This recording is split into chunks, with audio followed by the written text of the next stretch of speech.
Halo, assalamualaikum warahmatullahi wabarakatuh. Selamat datang kembali di Harian Official. Gimana kabarnya Mbak? Semoga sampean sehat selalu di perantauan G. Semoga dijauhkan dari mara bahaya dan semoga mbak-mbak semuanya dipermudah segala urusannya sampean. Amin. Kali ini kita bahas enaknya masalah tentang mas yang kerja di Taiwan atau masalah adik-adik kita yang calon yang mau berangkat ke luar negeri ini melarikan diri. Kira-kira enaknya bahas mana Mbak?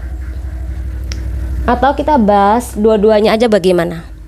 Oke. Jadi karena bingung mau bahas apa, kita bahas dua-duanya aja ya. Jadi di sosial media ini digegerkan ada Mas Indonesia yang kerja di Taiwan 1,5 tahun meninggalkan 4 orang anak, 2 masih kecil, kembar, kemudian satunya SMP, satunya SD, jadi 4 anak ya. Dan dia kerja di Taiwan itu hanya mengirimkan 5 juta saja. Itu pun 1 juta untuk keperluan bayar utang. Dan tiba-tiba sosial media itu digegerkan oleh istrinya yang ngaku bahwa dia ditalak oleh suaminya yang kerja di Taiwan itu. Jadi dia meminta bantuan kepada salah satu penyambung lidah Taiwan sana, yaitu Mbok Cikra, untuk menangani kasus ini.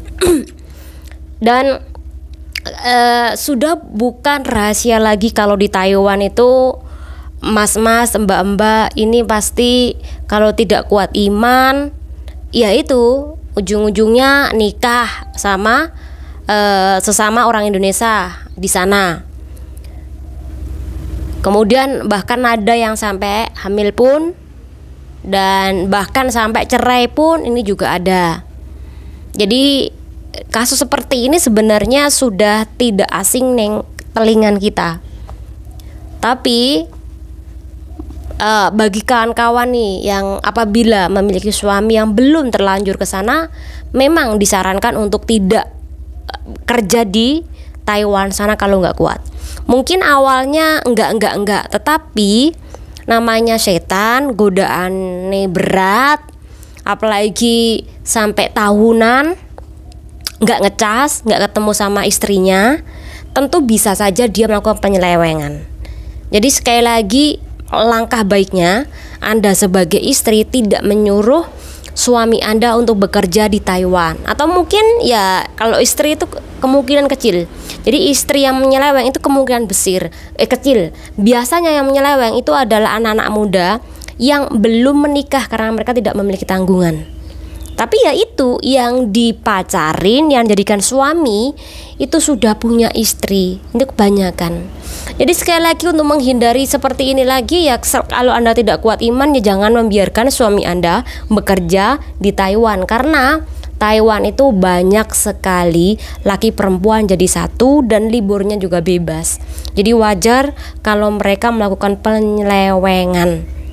Ya, apapun yang mereka tanam pasti suatu saat bakal menunainya ya. Jadi kita nggak usah ribet-ribet. Anda memiliki suami seagama pun, kuat apapun itu, alangkah baiknya untuk menghindari. Yang namanya manusia, siapa tahu nanti khilaf ya. Itu saran saya. Oke, ini bahas yang kedua. Kenapa kita bahasnya khusus bagi calon pekerja migran yang pengen bekerja ke luar negeri?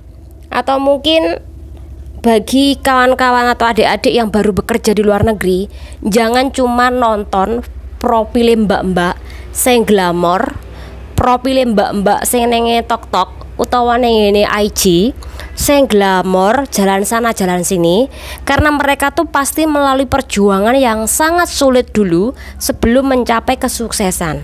Jadi jangan cuma nonton doang tapi Anda tidak berusaha.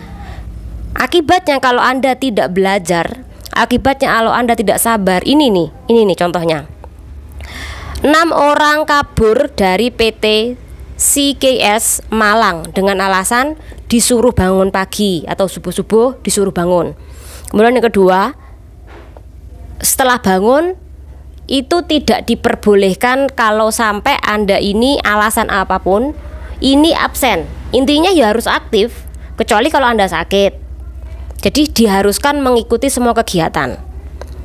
Kemudian setelah bangun subuh, senam pagi, nah kemudian belajar. Dari situ HP sudah disita ketika belajar. Nanti dikembalikan jam 5 sore. Dan kemudian kalau nggak bisa bahasa dihukum keliling lapangan di PT sana.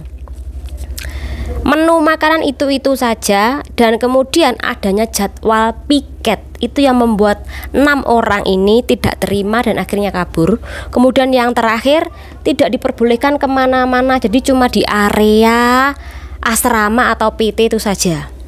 Nah, di dalam poin-poin di atas kita tahu kan kawan, kita sudah merasakan pedihnya, sudah merasakan jatuh bangunnya ketika kita tuh di PT. Bener nggak? Dan ketika kita tuh di PT seperti itu, nanti ketika kita di tempat majikan, kita sudah terbiasa karena apa? Gemblengan dari PT. Ketika kita mendapatkan gemblengan dari PT, bukankah itu sesuatu hal yang baik untuk memulai Anda bekerja di luar negeri? Karena Anda sudah terbiasa, yang akhirnya nanti sampai tahan banting. Tapi kalau sampean ini niatnya awal tidak sungguh-sungguh untuk bekerja ke luar negeri, kena disiplin seperti itu, sudah Anda muak, kemudian Anda melarikan diri. Bagaimana Anda mau sukses kalau awal-awal Anda disuruh disiplin, Anda tidak mau. Jadi jangan pernah keluar negeri kalau Anda tidak mau disiplin di PT. Ada juga PT yang nggak baik sih, tapi sekali lagi anggap aja itu adalah pelajaran Anda, kedisiplinan Anda yang bakal nanti menuju luar negeri. Bisa jadi Saman akan mendapatkan lebih dari disiplin ketika Anda di PT. Jadi ketika Anda mendapatkan lebih, Anda tidak kaget karena Anda sudah pernah berada di titik seperti itu. Artinya dikasih disiplin, bangun pagi, makanan cuman itu doang. Nanti kalau sampai sudah potongan gaji, atau sampai sudah bekerja, belilah makanan sesuka Anda.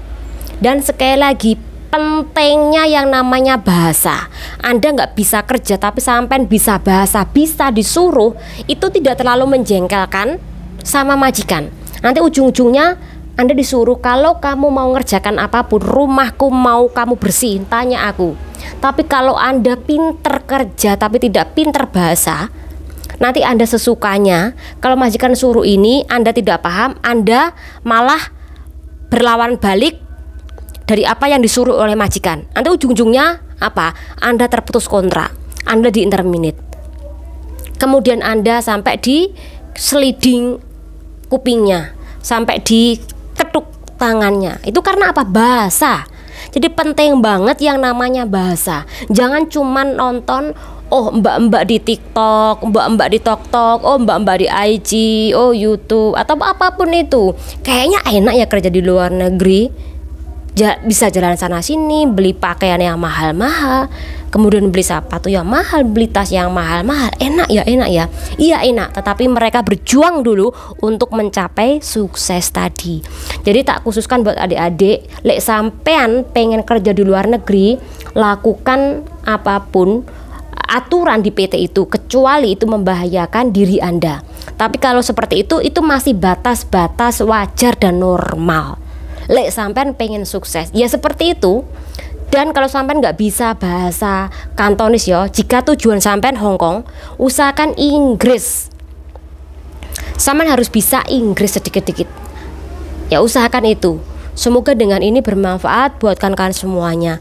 Jadi sekali lagi buat mbak-mbak yang sudah lama bekerja di negara Hong Kong, itu kalau ditanyain sama adik-adik, bilang aja bagaimana perjuangan dulu untuk sukses itu bagaimana. Bahkan sebelum Anda ini berbahagia di sosial media, pasti Anda mengalami sengsara dulu di awal-awalnya. Jangan dikasih tahu enak-enaknya mbak, karena kebanyakan anak-anak sekarang itu taunya cuman enak, nonton enak, lihat yang enak-enak dan mereka mengikuti. Tapi mereka tidak belajar, tidak tanya Anda memulai itu bagaimana dan akhirnya Anda itu bagaimana. Jadi semoga dengan ini bermanfaat buat kawan-kawan semuanya, buat adik-adik semuanya. Sekali lagi semangat, nggih. Channel diri. Wassalamualaikum warahmatullahi wabarakatuh. Bye bye.